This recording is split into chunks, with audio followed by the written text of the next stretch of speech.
Welcome back ناظرین، ہماری گفتگو جاری ہے طارق بگٹی صاحب کے ساتھ۔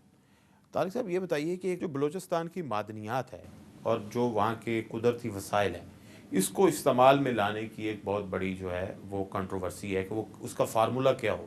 آپ کے خیال میں جو ابھی تک کے معاہدے ہوئے ہیں وہ کافی زیر بحث ہیں، جس میں سینڈک کا بھی ہے، ریکوڈیک کا معاہدہ ہے، اور مزید آگے جو فیوچر میں ہوں گے اس کے اوپر بھی دیکھیں کافی کویسچن بات ہے۔ یہ تو ہے، کیا ایک بلوچ پولیٹیکل لیڈر ہونے کے ناطے آپ کیا سمجھتے ہیں کہ ان کا کیا فارمولا جو ہے وہ ہونا چاہیے؟ دیکھیں انسٹیٹیوشن بھی موجود ہے، ہمارا مطالبہ بھی یہ ہے کہ 25% جو بھی ریسورسز جہاں سے بھی نکلے، جس معدنیات کی بھی آپ بات کریں، چاہے کوئلہ ہو، چاہے گیس ہو، چاہے سینڈک کا پروجیکٹ ہو، 25% اسی ایریے پہ لگنا چاہیے۔ ہمارا مطالبہ یہ ہے کیونکہ اس کو ڈیپرائیوڈ، اس کو ریموٹ نہیں رکھنا چاہیے۔ اب ڈیرہ بگٹی کو آپ لے لیں، لوگ اس لیے تو کہتے ہیں، اب ڈیرہ بگٹی میں جتنی معدنیات نکلی ہیں، گیس فیلڈز موجود ہیں، وہاں سوئی ٹاؤن میں ابھی تک گیس نہیں سپلائی نہیں تھی۔ ابھی لیکن یہ معاہدہ تو اکبر بگٹی اور ان کے پی پی ایل کے درمیان ہوا تھا، تو وہ یہ سارا اماؤنٹ ایک تو وہ بندے تو کو آپ گیا نے نا، ایک فرمایا نا کہ اب وہ ہمیں جو پی پی ایل کے آپ لوگوں نے جو معاہدہ آپس میں کیا تھا ہاں کہ 20% جو ہے وہ نواب صاحب لے سکتے ہیں، باقی 80% جو ہے وہ پورے قبائل پہ خرچ ہوگا، تو وہ تو انہوں نے خرچ نہیں کیا۔ لیکن بات یہ ہے نا، وہ معاہدے تو اب پی پی ایل نے بھی دبا دیے نا، ہمیں اصل حقائق پتہ ہی نہیں ہے کہ کیا ہیں معاہدے، کیا ہوئے آپ درمیان نے میں۔ کبھی یہ جاننے کی کوشش کی ہے؟ ہم نے جاننے کی کوشش کی ہے، لیکن ایز اے صوبائی ممبر شاید میں یہ کویسچن ریز نہیں کر سکتا تھا۔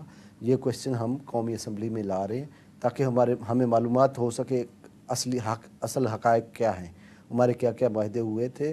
فرام 1920 سے وہ معاہدے سٹارٹ ہوئے تھے، ادھر سے جتنے بھی معاہدے ہوئے ہیں۔ بعد میں نواب صاحب 87 میں جب بنے تھے تو اس کے بعد چیف منسٹر کے بعد تو وہ پھر چینج ہوتے گئے ہیں نا، پھر انہوں نے سارے اپنے حق میں وہ کر لیے۔ اپنے حق میں کر لیے۔ لیکن ایک چیز بتائیے، کیا یہ معاہدے جو اس طرح ہوتے ہیں کہ اگر کسی علاقے کا جو بھی رئیس ہے، جو نواب ہے، جو سردار ہے، وہ گورنمنٹ سے جس کمپنی سے معاہدہ ہوا ہے، سارے جو فوائد ہیں 25% ہی اگر ہے تو وہ اس کے پاس جائے، وہ آگے ذمہ دار ہے، اس میں پرابلم ہے۔ دیکھیں ہمارے اگر قبیلے میں یہ ہمارے قبیلے میں یہ ہے کہ جو پہاڑ ہوتے ہیں نا وہ مشترکہ ہوتے ہیں، وہ کسی ایک ٹرائب کا نہیں ہے۔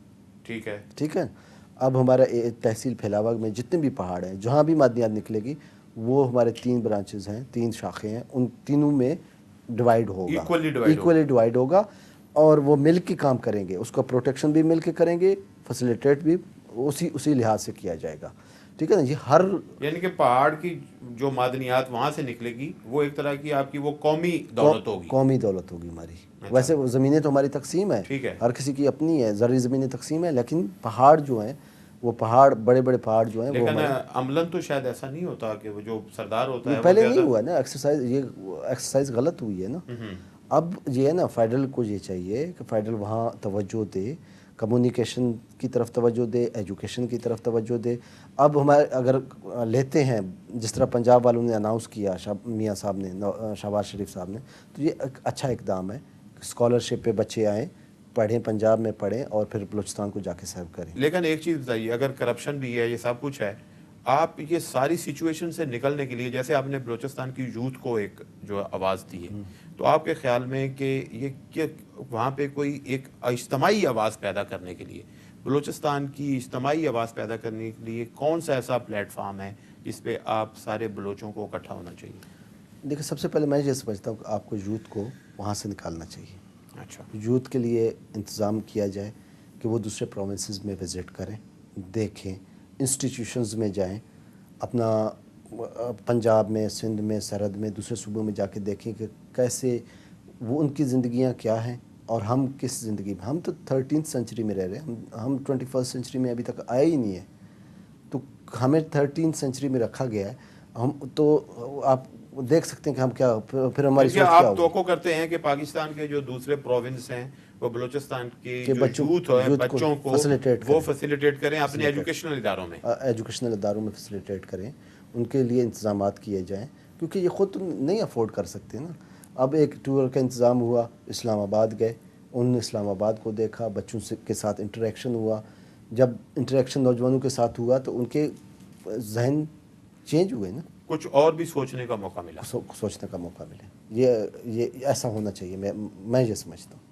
بہت شکریہ طارق بگٹی صاحب, آپ سے بات کر کے بہت اچھا لگا. ناظرین, ہماری گفتگو رہی طارق بگٹی صاحب سے, ممبر صوبائی اسمبلی بلوچستان.